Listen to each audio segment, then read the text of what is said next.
Item ಯಾವುದೇ ಇರಲಿ try ಮಾಡಿ ಆಚಿ ಚಿಕನ್ ಮಸಾಲಾ. ವಿಕ್ಟೋರಿಯಾ ಆಸ್ಪತ್ರೆಯಲ್ಲಿ ಎಡವಟ್ಟಿನ ಮೇಲೆ ಎಡವಟ್ಟುಗಳು ಅವಾಗವಾಗ ಆಗ್ತಾ ಇರುತ್ತೆ. ಈಗ ಮತ್ತೊಂದು ಅಂಥದ್ದೇ ಎಡವಟ್ಟಾಗಿದೆ. ಎಂತಹ ದೊಡ್ಡ ನಿರ್ಲಕ್ಷ್ಯವನ್ನ ಅಲ್ಲಿರುವಂಥವ್ರು ತೋರಿಸ್ತಾರೆ ಅನ್ನೋದಕ್ಕೆ. ಒಬ್ಬರಿಗೊಬ್ಬರಿಗೆ ಯಾವುದೇ ರೀತಿಯಾದಂಥ ಲಿಂಕೇ ಇರೋದಿಲ್ಲ, ಯಾವುದೇ ಇನ್ಫಾರ್ಮೇಷನ್ಗಳು ಕೂಡ ಶೇರ್ ಆಗೋದಿಲ್ಲ. ಯಾವ ರೀತಿಯಲ್ಲಿ ನಿರ್ಲಕ್ಷ್ಯವನ್ನು ತೋರ್ತಾರೆ ಅನ್ನುವಂಥದ್ದನ್ನು ನಿಮಗೆ ತೋರಿಸ್ತೀವಿ. ಈಗ ವಿಕ್ಟೋರಿಯಾ ಆಸ್ಪತ್ರೆ ವೈದ್ಯರ ನಿರ್ಲಕ್ಷ್ಯಕ್ಕೆ ರೋಗಿನೇ ಸಾಯೋ ಮಟ್ಟಕ್ಕೆ ಹೋಗ್ಬಿಟ್ರು. ಮರ್ಮಾಂಗ ಕೊಯ್ದು ಸ್ಟಿಚ್ ಅನ್ನು ಹಾಕಿಲ್ಲ ವೈದ್ಯ ಸಿಬ್ಬಂದಿ. ನೋವು ತಾಳಲಾರದೆ ನರಳಿ ಪ್ರಾಣ ಬಿಟ್ಟಿರೋದು 45 ವರ್ಷದ ಶಾನವಾಜ್.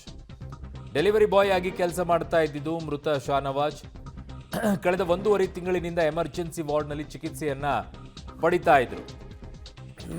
ಏನಕ್ಕೆ ಯಾಕೆ ಹೀಗೆ ಅನ್ನುವಂಥದ್ದನ್ನು ಕೂಡ ನಿಮಗೆ ಮಾಹಿತಿಯನ್ನ ಕೊಡ್ತೀವಿ. ಯಾಕೆ ಸಾಯುವ ಮಟ್ಟಕ್ಕೆ ಹೋದ್ರು ಅವರು, ಏನಾಯ್ತು ಅಲ್ಲಿ ಪರಿಸ್ಥಿತಿ ಅಂತ ಹೇಳಿ. ಯಾವ ರೀತಿಯಲ್ಲೂ ಕೂಡ ಸಮನ್ವಯತೆ ಇರಲಿಲ್ಲ ಅನ್ನುವಂಥದ್ದು ಕ್ಲಿಯರ್ ಆಗಿ ಕಾಣಿಸ್ಕೊಳ್ತಾ ಇತ್ತು.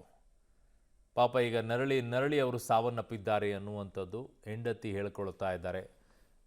ಕಣ್ಣೀರು ಹಾಕ್ತಾ ಇದ್ದಾರೆ. ನನಗೆ ಯಾರೂ ಇಲ್ಲ ಅಂತ ಹೇಳ್ತಾ ಇದ್ದಾರೆ ಅವರು. ಯಾವ ಪ್ರಮಾಣದಲ್ಲಿ ನಿರ್ಲಕ್ಷ್ಯವನ್ನು ತೋರಿದ್ದಾರೆ ವಿಕ್ಟೋರಿಯಾ ಆಸ್ಪತ್ರೆಯಲ್ಲಿರುವಂಥ ಸಿಬ್ಬಂದಿಗಳು ಅನ್ನೋದಕ್ಕೆ ಇದೊಂದು ಮತ್ತೊಂದು ಎಕ್ಸಾಂಪಲ್. ಯಾರು ಸತ್ರೇನು ಅವ್ರಿಗೇನಾಗಬೇಕಾಗಿದೆ? ಅವ್ರ ಸಂಬಳ ಅವ್ರಿಗೆ ಬರುತ್ತೆ, ಬರ್ತಾ ಇರ್ತಾರೆ, ಹೋಗ್ತಾ ಇರ್ತಾರೆ, ಬರ್ತಾ ಇರ್ತಾರೆ, ಸಾಯ್ತಾ ಇರ್ತಾರೆ. ಯಾಕೆ ತಲೆ ಕೆಡಿಸ್ಕೊಳ್ಬೇಕು? ಅವ್ರು ಯಾವುದಕ್ಕೂ ತಲೆ ಕೆಡಿಸ್ಕೊಳ್ಳೋದಿಲ್ಲ.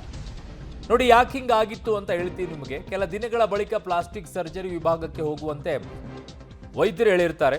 ಆದರೆ ಗಾಯ ಇನ್ನೂ ಆರಿಲ್ಲ ಅಂತ ನಿರ್ಲಕ್ಷ್ಯವನ್ನು ಸರ್ಜರಿ ವಿಭಾಗ ಸಿಬ್ಬಂದಿ ತೋರಿಸ್ತಾರೆ. ನಿರ್ಲಕ್ಷ್ಯ ಅಲ್ಲಿಂದ ಶುರು ಆಯಿತು.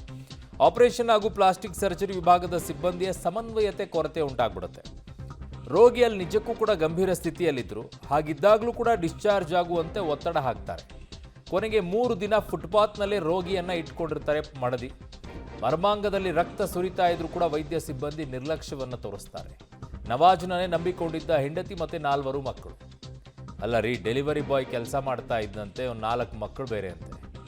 ಏನ್ರಿ ನಿಮಗೆ ಪರಿಸ್ಥಿತಿ ಹೆಂಗಿರುತ್ತೆ? ಅದಕ್ಕೆ ನೀವೇ ನಿಭಾಯಿಸೋಕ್ಕಾಗೋದಿಲ್ಲ. ಅದರ ಮಧ್ಯದಲ್ಲಿ ನೀವು 4 ಮಕ್ಕಳು, ಅದು 4 ತಿಂಗಳು ಮಗು ಒಂದಂತೆ, ಇನ್ನೊಂದು 2 ವರ್ಷದ್ದಂತೆ, ಇನ್ನೊಂದು 4 ವರ್ಷದ್ದಂತೆ, ಇನ್ನೊಂದು 6 ವರ್ಷದ್ದಂತೆ. ಏನ್ರಿ ನಿಮಗೆಲ್ಲ? ನಮ್ಮ ಆರ್ಥಿಕ ಪರಿಸ್ಥಿತಿ ಹೇಗಿದೆ, ಅದಕ್ಕೆ ತಕ್ಕಂತೆ ನಾವು ಮಕ್ಕಳನ್ನು ಇಟ್ಕೊಳ್ಬೇಕು, ನಮ್ಮ ಜೀವನ ಸುಧಾರಿಸ್ಬೇಕು. ಒಂದು ಮಗುಗೆ ಎಷ್ಟು ಕೊಡಬೇಕು ಎಲ್ಲ ಯೋಚನೆನೂ ಇಲ್ವಾ? ಈಗ ಪಾಪ ಹೆಂಡ್ತಿ ಮಾಡಬೇಕು, ನೀವೇನೋ ಮಕ್ಕಳು ಕೊಟ್ಟು ಹೋಗ್ಬಿಟ್ರಿ. ಆ 4 ಮಕ್ಕಳು ಇಟ್ಕೊಂಡು ಅವಳೇನು ಮಾಡ್ಬೇಕು ಈಗ ಪಾಪ? ಯೋಚನೆ ಮಾಡ್ರಪ್ಪ ಗಂಡು ಮಕ್ಕಳೆಲ್ಲ. ಬಳಿ ಗಡ್ಡೆಯಾಗಿತ್ತು ಅನ್ನುವಂಥ ನಿಟ್ಟಿನಲ್ಲಿ ವಿಕ್ಟೋರಿಯಾ ಆಸ್ಪತ್ರೆಗೆ ಬರ್ತಾರೆ. ವಿಕ್ಟೋರಿಯಾ ಆಸ್ಪತ್ರೆಯಲ್ಲಿ ಅದನ್ನು ರಿಮೂವ್ ಮಾಡುವಂಥ ಕೆಲಸ ಆಗುತ್ತೆ, ಆಪರೇಷನ್ ಆಗುತ್ತೆ. ಆಪರೇಷನ್ ಆದಮೇಲೆ ಸ್ಟಿಚ್ ಹಾಕದೆ ನಮ್ಮನ್ನು ಕಳಿಸಿದ್ರಿಂದ ನನ್ನ ಪತಿಗೆ ಸಾವನ್ನಪ್ಪಿದ್ದಾರೆ ಅನ್ನುವಂಥ ಆರೋಪವನ್ನು ಮಹಿಳೆ ಮಾಡ್ತಿದ್ದಾರೆ. ನನ್ನ ಜೊತೆಗೆ ಆ ಮಹಿಳೆ ಇದ್ದಾರೆ, ಶರ್ಲಿ ಅನ್ನೋರು. ಅವ್ರು ಮಾತಾಡಿಸ್ತಾ ಹೋಗ್ತೀನಿ. ಮೇಡಮ್, ಏನಾಯಿತು ಅಂತ? ಸರ್, ನಮ್ಮ ಗಂಡ ಹೆಸರು ಶಾನವಾಜ್ ಸರ್. ಅವರಿಗೆ ಡೆಲಿವರಿ ಕೆಲಸ ಮಾಡೋದು. ಅವರು ಡೈಲಿ ಕೆಲಸ ಮಾಡ್ತಾ ಕೂತ್ಕೋ ಜಾಗ ಇನ್ಫೆಕ್ಷನ್ ಥರ ಆಗಿತ್ತು. ಅದರಿಂದ ಇಲ್ಲಿ ಡೈರೆಕ್ಟಾಗಿ ನಾವು ಎಮರ್ಜೆನ್ಸಿಗೆ ಕರ್ಕೊಂಡು ಬಂದಿದ್ವಿ. ಕರ್ಕೊಂಡು ಬಂದಾಗ ಇಲ್ಲಿ ಸರ್ಜರಿ ಮಾಡಬೇಕು ಅಂತ ಹೇಳಿದರು.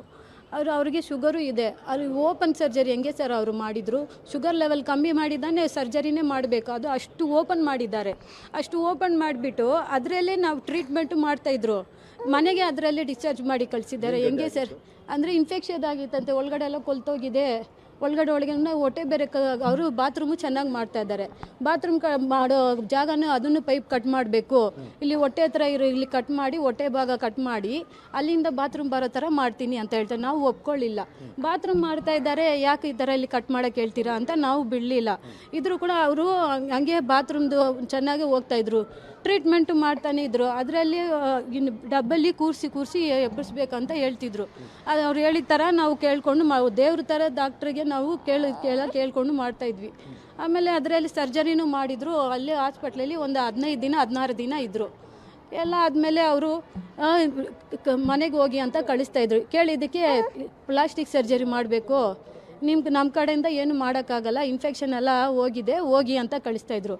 ಅಲ್ಲಿಂದ ಪ್ಲಾಸ್ಟಿಕ್ ಇದೆಲ್ಲ ಇವಾಗ ಒಂದು 15 ದಿನ ಹಿಂದ್ಗಡೆ ಸರ್, 15 ದಿನ ಹಿಂದ್ಗಡೆ ಅಲ್ಲಿಂದ ಪ್ಲಾಸ್ಟಿಕ್ ಸರ್ಜರಿಗೆ ಕರ್ಕೊಂಡು ಹೋಗಿದ್ವಿ.